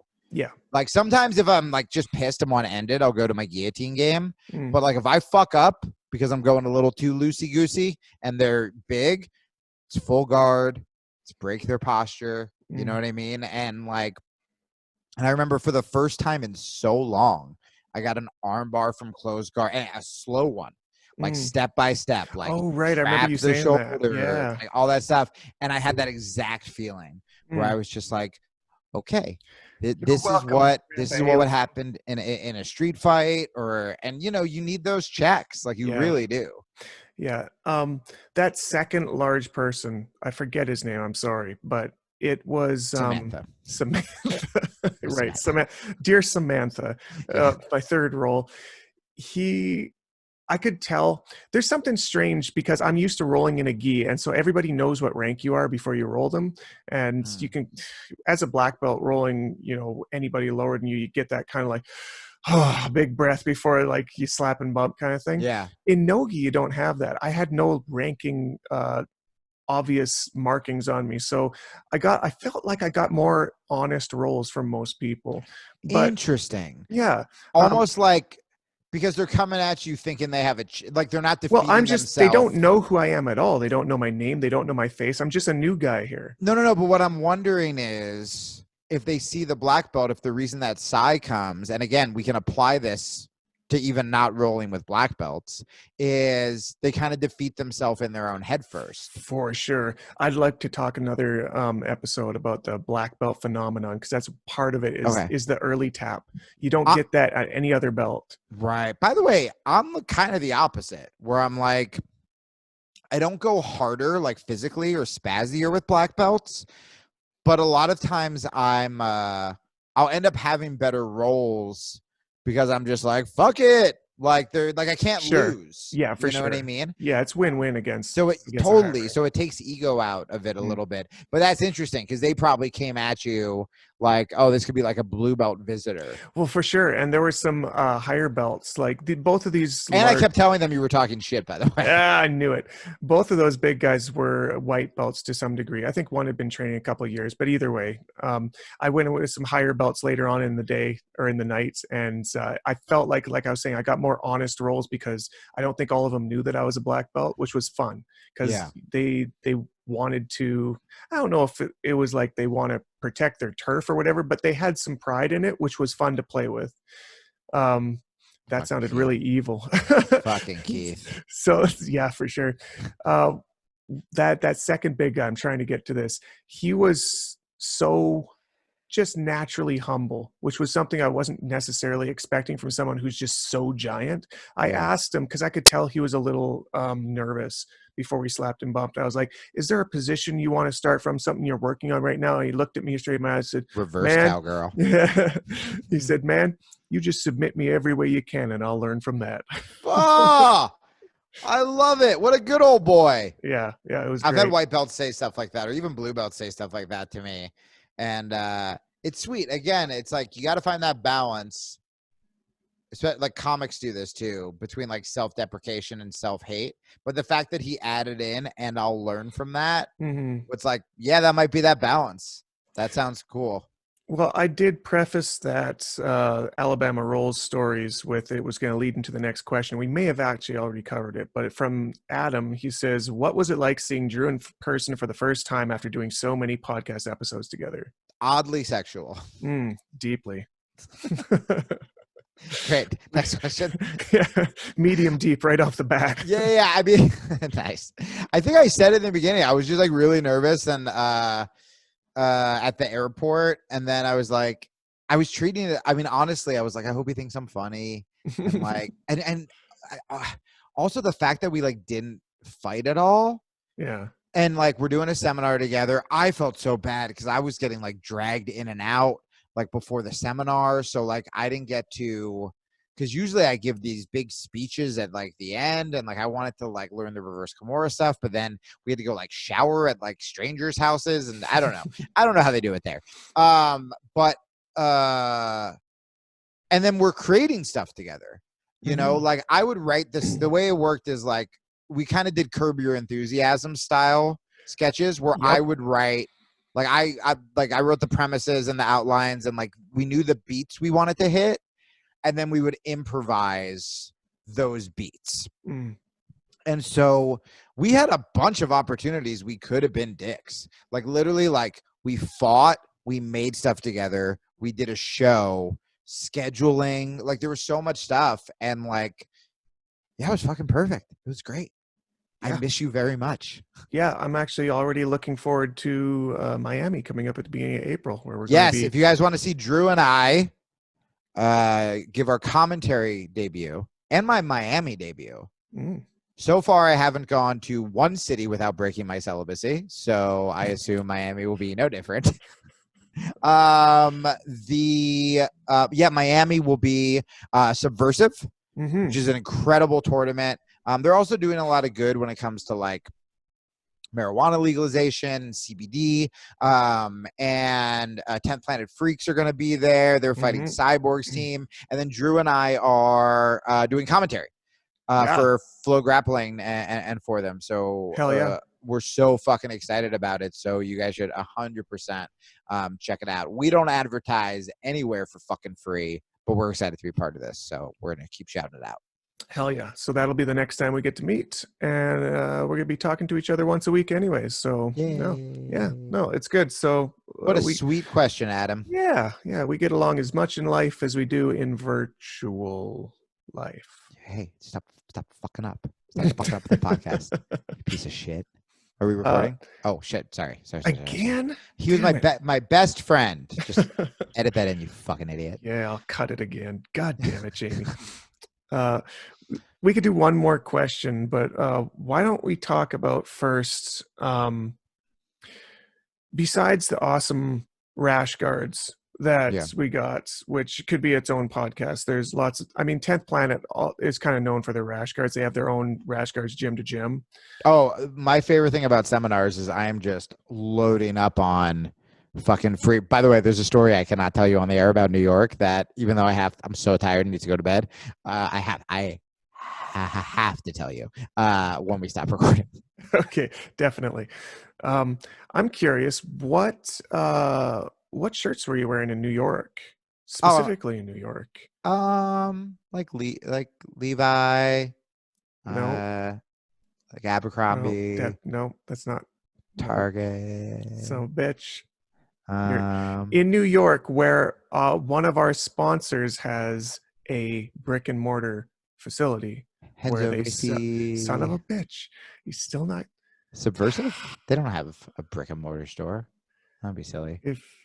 If you were to buy a shirt in, say, New York or that's LA, too expensive. Both those places. I would just order on Amazon.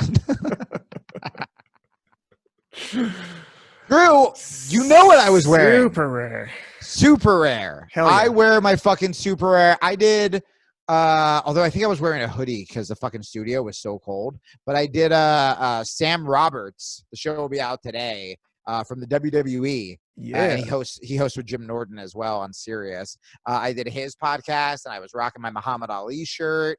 I wear their shit everywhere. Anytime you guys see me with that Jiu-Jitsu versus everybody shirt, that's from SUPERARE. You can order that. You can have that shirt that I am wearing all the time by going to SUPERARE shop.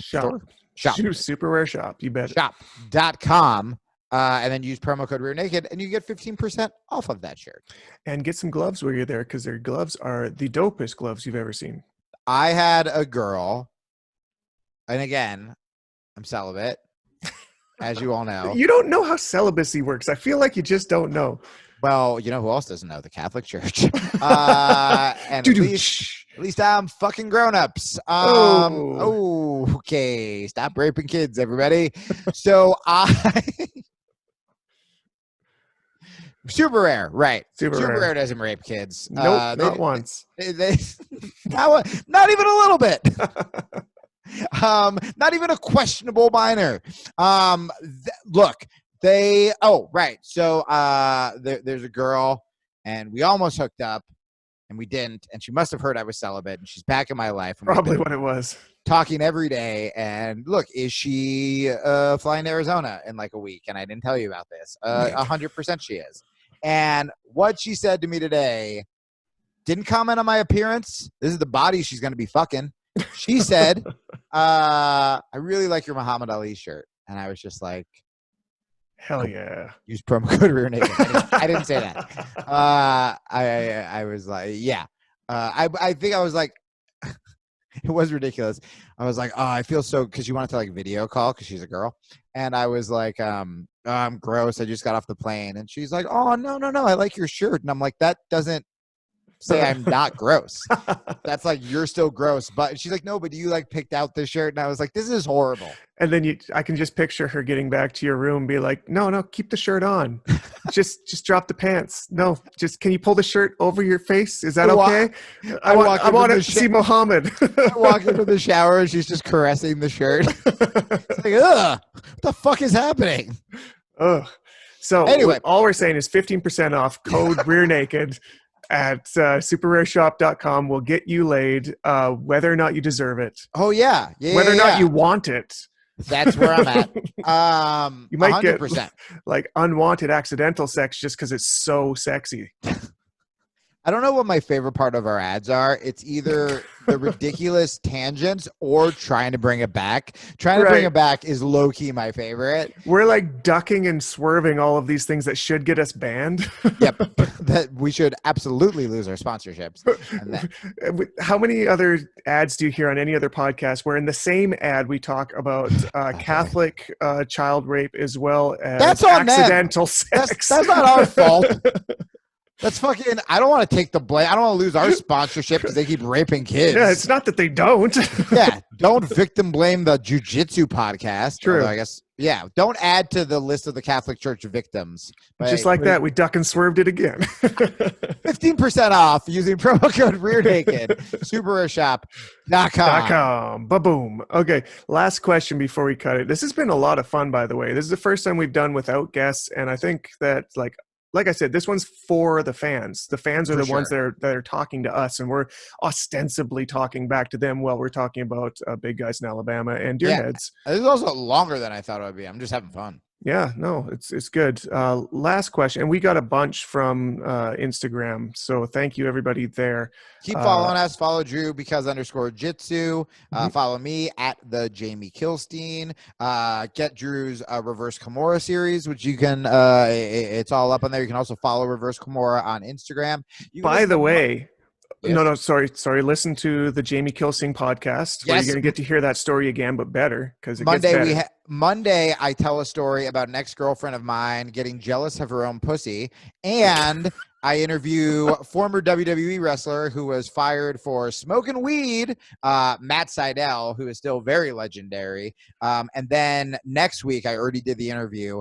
I interview this guy, Jamie, who did the Ram Dass documentary that I watched while on mushrooms. So he is the first person that I got to interview after only seeing in like a mushroom life-changing event. And it got like really fucking deep. Yeah, that's gonna be some Inception shit. Yeah. And like Moby's gonna come up soon. We got like some weird ones coming out. Yeah, Moby, dude, that's huge. Yeah, I lived with him when I first moved to LA. I lived in his pool I have house. to remind myself every now and again how deep you were in the celebrity circle while you were doing the. Yeah, but it was like the very niche vegan and or canceled circle. Still, anyways.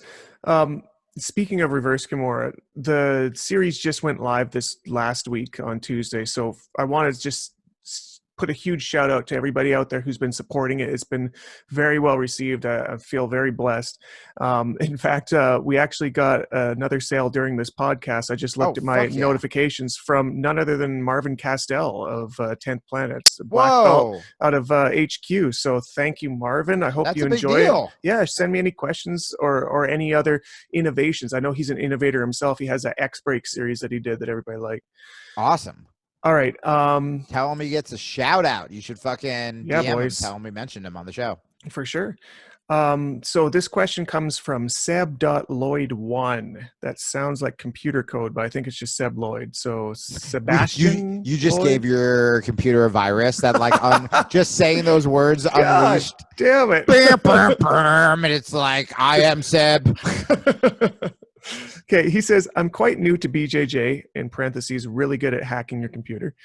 And was just wondering what are some good habits to help me. Wash your belt. There you go.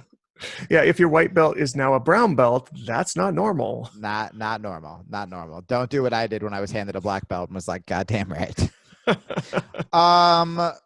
Have fun. Have fun, dudes. Like, this is what I've been focusing on since, mushrooms. But it's really, it seemed to be what hit a lot of the guys in New York the most about just like, remember why you're there. And not to turn your sanctuary into this stressful. Just have fun. Listen. Ask questions. I have been visiting gyms, like you were talking about wearing no-gi and people don't know your rank. Right. And I've had blue belts try to incorrectly explain things to me because I'm partnered up with them. And I'm going, cool. Because I've called the coach over to ask them so many questions. Like, don't be embarrassed of that. I had a dude, this guy was so cool. He asked this insane question where he was like, can you Granby roll out of this thing that I was like, I don't even know if we were in the right position for it. But I was like, that's such a dope way to think because you're already thinking creatively, like don't ask questions with ego. When you get some of those like blue belts who will ask the question like, when I tapped him with this move, and you're like, what the fuck? Like, is there even a question? He's like, no, that's it. It's like a Q&A at like some political event where they just like start shouting about some bullshit. But yeah, ask questions. Have fun and ask questions. I've been rambling so much. Those are my two big ones. Awesome. I'm going to actually take it in a weird direction that's trigger warning for any of the traditionalists out there. Is it by your Reverse Kimura series? It basically is what I'm about to say. Yeah. But first of all, I want to for any whores listening. I want to preface this with always get your learning from your gym. talk to your coach, learn what he's doing, because you're going to get the best feedback just in real time. If you are trying to learn something, that's the best place to get it from somebody who's better than you, who can troubleshoot things. Like Jamie's saying, ask the questions, because he doesn't know that you don't know it unless you tell him that you don't. Yeah. Now that that's been prefaced, one of the advantages you have of being a white belt, as opposed to me being a white belt back in 2007, I did not really have this advantage, is the internet. Yeah. Now, the internet existed back then, but it wasn't at all what it is now for BJJ. Nowadays, you have not only quality black belts showing all sorts of techniques online, but you have world champion black belts. You have world champion coaches. You have people on YouTube are not what YouTube used to be anymore. You can find some really dope instructionals, both for sale or for free online. And I'm telling you, some of my white belts that are progressing the fastest, are they come and tell me, man, I really got into this X-Guard series over the weekend. And like, I see them trying it in class, and it's building out something faster than I could build it out for them. Because me as the instructor, we can only focus on one thing per class per time. But as a student, you can start plugging other things into those things at the same time. Yeah. I mean, just to add to that, when you buy the Reverse Kimura series, you Correct. can also hire me for one-on-one coaching. I'm taking for the counters? Yeah. Oh yeah. For the counter. Dude, I got a bunch of people doing this. We're doing like mindset coaching, and I'm so excited about it. But what I was going to say is, I think when the cliche making fun of YouTube, I mean, I even do it in my Wormguard video. That's like my like subtle favorite line, where I'm like, I've been watching a lot of YouTube recently. And it's people who don't want to learn fundamentals and who just want to learn the fancy move they learned on YouTube. That's not what Drew's talking about. Mm-hmm. Like, even if you're just watching events, or you're just like, look up like Marcelo Garcia fights, Sure. or Roger Gracie fights, or, you know, just immersing yourself in it. You know, it doesn't mean that, or getting different takes. It doesn't, what's annoying is when someone doesn't know how to hold someone in their fucking guard and they want to learn these crazy cartwheel, you know, whatever. It's like, all right, we can be logical. Use your brain. Do you want to do that because of your ego? Probably. But if an hour a day isn't enough for you, you will pick up stuff by osmosis. I will tell you, the days that I fucked everyone up when I was boxing were the days I would watch like a Conor McGregor highlight before going in. You can mentally start to embody these people if you're studying or just fucking watching it. What I'm not saying, guys, is like what Jamie is saying. I'm not saying get into something super technical above your head and it's going to work for you. What I'm saying is, if you start in your spare time when you're not training, doing these mental training exercises where you're watching comp footage, or doing looking at these different series that is something you think might complement your style, or something that you're already working on, you're going to run across some people that are so good at this. They may have just that one little wording, that one sentence that makes it make all the sense in the world to you. And you can get that everywhere nowadays. It's such an advantage that I preach it to my guys all the time. And often the times I don't even have to. They just come to me and be like, you got to see this video. And I look at the video, I'm like, that's awesome. We're doing that. For sure. So remember, guys, check out Drew's Reverse Kimura series. Support it so he can make more. No, that was a serious plug. I wasn't that funny. I appreciate it. No, because I want Drew to keep putting them out, and especially after training with him, I'm watching him train. It's so fucking legit. I do have 2 spots left, so I've talked about this on my podcast. But this coaching I'm doing, it's all the mindset shit I talk about here, but it's also just holding you accountable. So there are some people who are doing it because they want to lose weight. They want to get healthy. They just have really bad habits that they're trying to get rid of. There are some people who are doing it because they want to start stand-up or a podcast. And so I'm just coaching them through it.